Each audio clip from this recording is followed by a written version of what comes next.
Welcome to this webinar on the Master's Program in Medical Radiation Physics. My name is Emily Kjellson Lindblom, and I am one of the teachers on the program. So why should you choose to study medical radiation physics with us? Simply put, as a graduate, you'll be very attractive on the job market. And the main reasons behind this is that you will become an expert in a very exciting and multidisciplinary field. You will also be, in general, a very good problem solver. And this is, of course, a trait that is very attractive in any employee. So what is medical radiation physics about? In general, we are using physical methods to diagnose and treat different conditions in the human body. So one of the main areas is, of course, the anatomical and functional imaging of the human body. And you see an example of both of that here. So this is a combined PET-CT image, meaning that we have acquired a three-dimensional X-ray of this person's body, as well as a positron emission tomography that allows us to visualize the uptake of sugar in this patient. So as we can see here, we get an increased signal, for instance, from the heart, which is a muscle that is always working and thus will accumulate this tracer that we are looking at. The same goes, of course, for the brain, which will also then have rather strong signal. But here we see something that is rather suspicious and indicates a malignant lesion. And such a malignant lesion could then also be treated using this ionizing radiation. So by focusing the beams of this radiation onto a target that we have identified, we are able to selectively eradicate, for instance, a tumor mass. In all of this use of ionizing radiation at the hospital, we of course have to take into account the fact that this radiation is indeed harmful for the cells. So if we're able to kill tumor cells, we're also at risk of damaging the healthy cells that will also be traversed by this radiation. And so one of the main areas is, of course, also then the radiation protection aspects of this use of ionizing radiation. But a graduate from us will not only be a radiation protection expert with respect to the clinical environment, but also a radiation protection expert in general, which means that you will be able to work with radiation protection also outside of the hospital. Here is an overview of the program. So you'll start the first year with some courses on image analysis and basic radiobiology, as well as radiation protection. Then you'll go on to study the so-called clinical courses on the four main areas of medical radiation physics. So we have diagnostic radiology, magnetic resonance imaging, nuclear medicine, and radiation therapy. And in all of these courses, you'll also have clinical practice included. So you'll actually be at the different departments of the hospital and follow medical physicists, nurses, and doctors in their daily work. And you will also be taught by and work in close connection with the medical staff. You will end the program with a degree project, so the master's project, which is going to be worth 30 credits for this program. And this project could be done in collaboration with some of the departments at the hospital, with the research division at Stockholm University, or with an industrial partner. So it depends a lot on your particular interest, and will give you a lot of freedom with respect to what you would like to actually learn more about and focus on. It is also an important path to your future place of work, as many of our students actually continue to work as, for instance, medical physicists, at the different departments where they have done their degree projects, or in collaboration with the industrial employees, for instance. Employers, sorry. So what are the eligibility criteria for this program? You can find the general requirements at this webpage, but specifically for this program, basically all of the courses from the bachelor's program in medical radiation physics at Stockholm University are required, or of course equivalent if you have studied equivalent courses elsewhere. The selection for the program will be based on the higher education credits that you have acquired so far. And the required documentation for this selection is then naturally the documentation of this previous education that you have.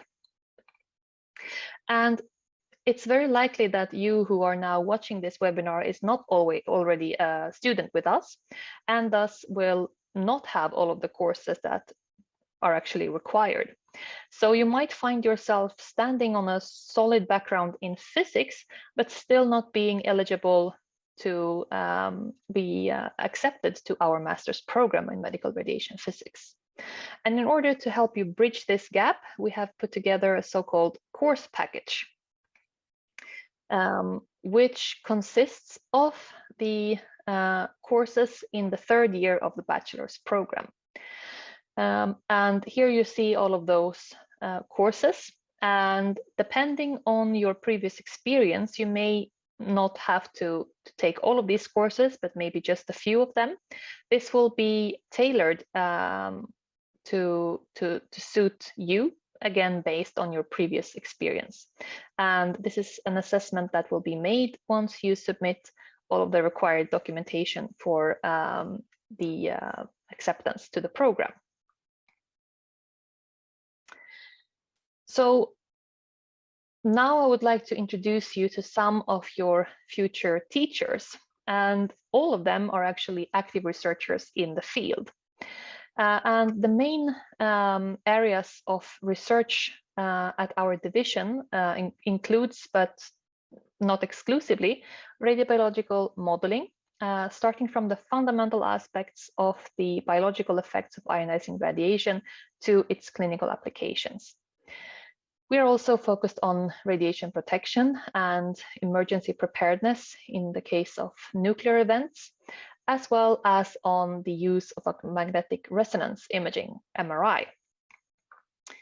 Now, you have already been introduced to me. As I mentioned in the beginning, I am one of the teachers on the program. I am involved in several courses throughout, well, starting from the course package all the way to the end of the program. I'm coordinating several courses, including the introduction to anatomy, physiology, and oncology, the degree project for the master's project. And my main course is this basic radiobiology course, which I coordinate and teach in. And this is also my main area of interest and of research.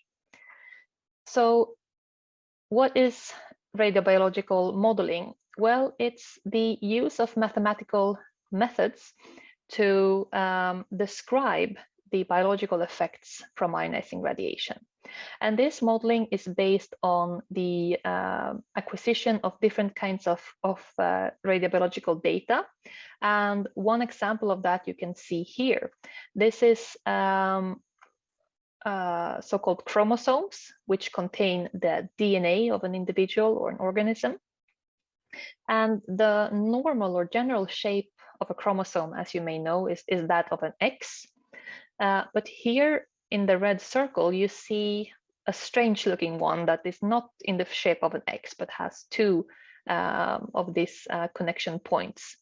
And this is a chromosome that is aberrant. So it's called a dicentric chromosome. And this is actually a lethal aberration. And this aberration is typically caused by the exposure to ionizing radiation. Another of my research interests or areas of work is how we can use functional imaging, or how we could incorporate information on functional imaging into the treatment planning process in radiotherapy to improve the outcome of the patient. This is again based on mathematical models of the response of cells and tissues to ionizing radiation. And more recently, I have also turned my interest towards the combined effect of radiotherapy and the immune system. Another of the teachers that you will meet is Professor Juliana Tomadasu, who is she is the head of our research group, but she is also the director of the program. And you'll hear a few words from her now. My name is Juliana Tomadasu, and I'm a teacher on the master's program in medical radiation physics. I did my basic training in physics in Romania, my native country, and after graduation I joined a research program in Sweden as a PhD student in medical radiation physics. During that time, I decided to become a qualified medical physicist. I saw that as the perfect opportunity to use my knowledge in physics and my newly acquired knowledge on the effects of radiation on cells and tissues to fight next to doctors and nurses against cancer, one of the most feared diseases of our society. My teaching is focused on radiobiology and radiation therapy, and I'm also coordinating the degree project course. Over the years, we have had master thesis projects carried out at the clinic both in Sweden and abroad, or at various companies operating in the medical radiation field, at the Radiation Protection Authority in Sweden, as well as projects done with us at the department. The choice of the degree project is very important in choosing the path after graduation. Our students are very fortunate to have several choices. They could work in the healthcare at the clinics and hospitals as qualified hospital physicists. They could work as radiation protection experts. They can work at several of the Swedish or international companies in the field, or they could choose to join us on the academic path and work in research and education in this fascinating and complex field of medical radiation physics. As a teacher in medical radiation physics, I really enjoy meeting new students every year and guiding them through this journey to become a medical physicist, watching them discovering along the way how radiation interacts with matter, what are the biological consequences of this interaction, and how can the energy imparted by radiation to cells be used for treating cancer. And this is only a small part of all the knowledge our students get during the time they study with us. Just join us and you'll find out much more. I really look forward to meeting you in Stockholm. So what are the career opportunities after graduating from the master's program in medical radiation physics? Well, first of all, you have the possibility to go and work with one of the industrial partners. And these include, for instance, General Electric, Siemens Healthcare, Elekta, Research, and so on. Different companies that are working with the use of radiation in medical applications. You also have an excellent starting point for further studies as a research student, both in Sweden and abroad.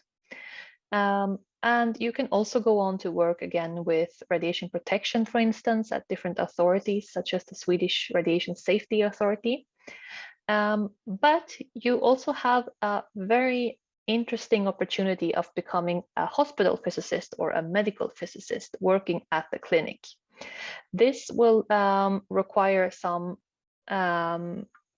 extra work, not too much extra work, but this is something that you can actually do while studying for the master's degree. You can simply then complement your studies so that you also qualify the degree of medical physicist, which will give you a license to practice medical physics in the hospital in Sweden. Now I would like to introduce you to some of our students, current and past. that will tell you a little bit about their experience, both as students in Sweden in general, with our program in particular, and also what it was like to actually start to work afterwards. Okay, so we are here with Athanasia Christou, who is a master's student in medical radiation physics, and you just finished your first year in the master's program. You came here from Greece to study, and I would like to start by asking you how it is to study and live in Sweden. Thank you, Emily. I can say it was as I expected to be. I found the high quality education that I had in mind when I applied to come to Sweden, and this was very pleasing for me. About life in Sweden, I can say it's very beautiful. I really like to live in Sweden. It's a very beautiful country. I accept for the very dark days in November before the snow comes. Yeah. And as an external student, meaning that you did not do your bachelor's studies with us at Stockholm University, you did not have all of these very specific courses that are required to be eligible for the master's program in medical radiation physics in particular. And therefore, you followed the so-called course package that we offer to external students. How was your experience with the course package? Exactly. Because of my bachelor in physics and my master that I did here in Sweden, many of the courses were recognized. But as you said, I had to follow this course package to be able to enter in the main master program. I found it very useful. Since it filled me with all the knowledge that I should have. It was very necessary to have for the next courses that were more specialized, and we had to take these methods in a deeper point. They were very useful for me.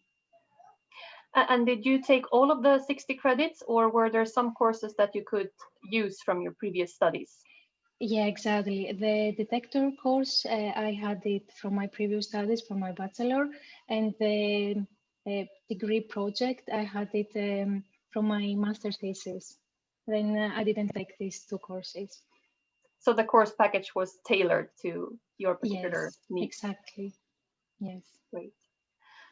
So now you are almost finished with the first year of the master's program, just a few weeks left. How do you feel now, and what has been your favorite course so far? I can say all the courses were very interesting, and I really like them. I really enjoy them.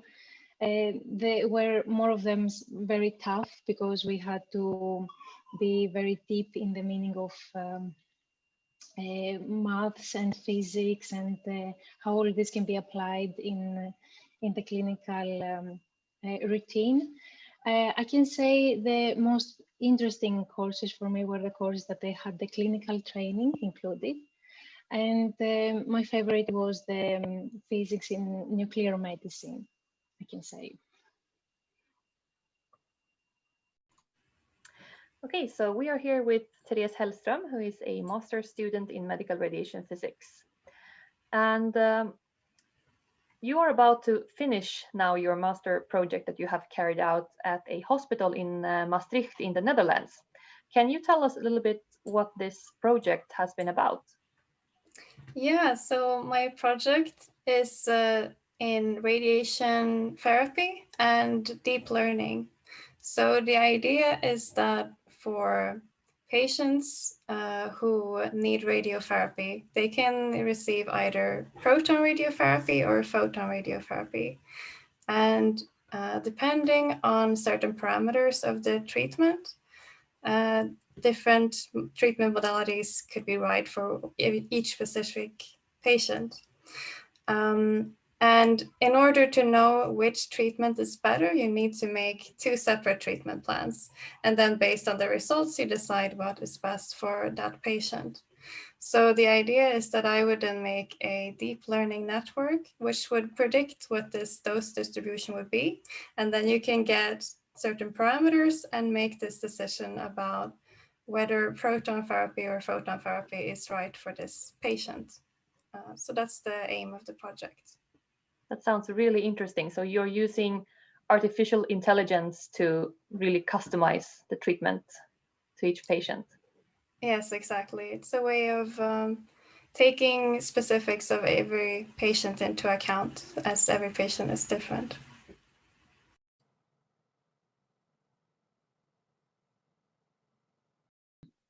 So we are here with Apostolos Raptis, who is a medical physicist at the Karolinska University Hospital in Stockholm, Sweden. Hello, Apostolos. Hello, Emily. Hello, everyone. I would like to start by asking you what you're working with today and how you ended up there.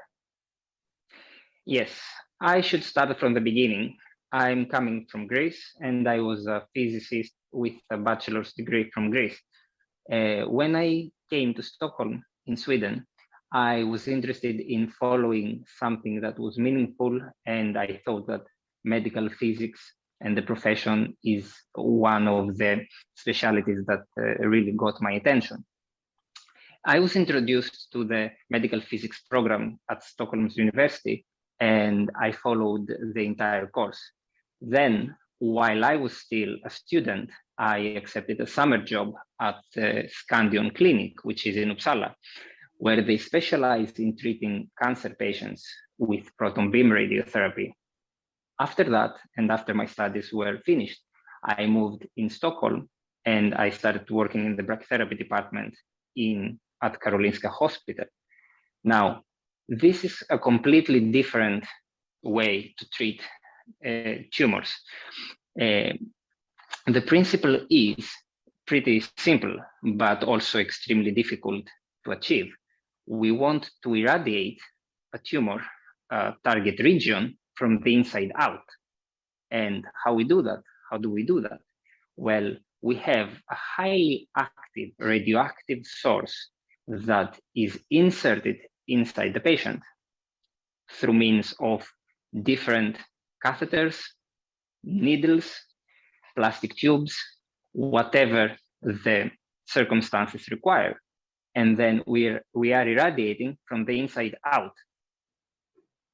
And what advice would you give to a student from abroad that is considering the medical physics program at Stockholm University?